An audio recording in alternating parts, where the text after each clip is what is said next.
Hi, I'm Sophie, and welcome to my world. Today, I have another party tip for you. Now, I've been doing this for 26 years, and there's a couple things that I have learned about parties. Number one, people always say, what is the perfect age to begin birthday parties?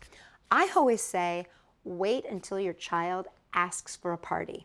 Now, some people don't have kids that are very verbal about what they want, and that's okay. If you ask your child and they say they want a party, that's fine. But I normally say, don't start doing parties until your kid starts asking for the parties. Now, you might want to do family parties and all that sort of stuff, and that's totally cool. But if you want to do a personalized birthday party that your kid is going to be really, really into, wait until they ask for it.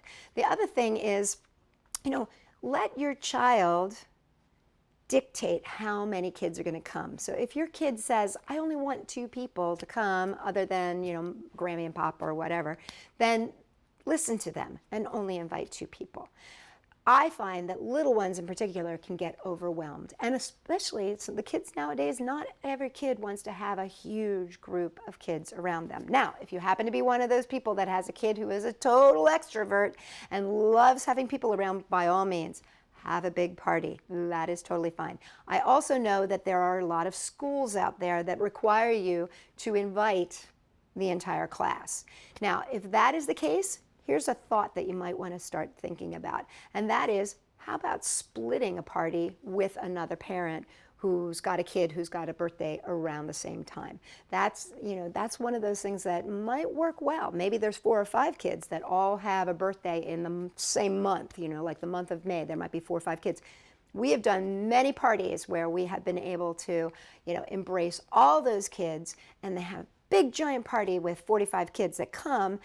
But 1, it doesn't get as expensive, and 2, the kids can share that birthday party, and it's kind of fun, and then not everybody has to go to 6 different birthday parties, which is also really nice. One of the big questions I always get asked about is time of the party. And one thing that I like to say is, do you want to feed the kids? And if you want to feed the kids, then you're going to want to do it over a lunch break. So from like 11 o'clock to 1 o'clock. And I am a big proponent of 2-hour parties, unless your kids are much older, or unless you're going someplace special, or unless you're doing something special that's going to take a lot more time.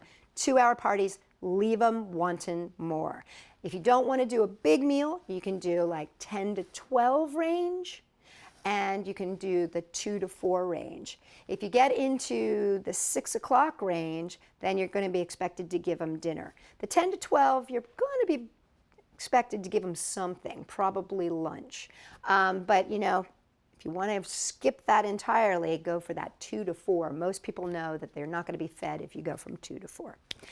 So those are some quick tips about party planning in general. And if you want more of them, make sure you check back at sophie-world.com, because I am full of advice. And if you have a question and you want to know the answer to it, put it down in the comments below, and I promise I will get right back to you. For more great things, check us out, sophie-world.com.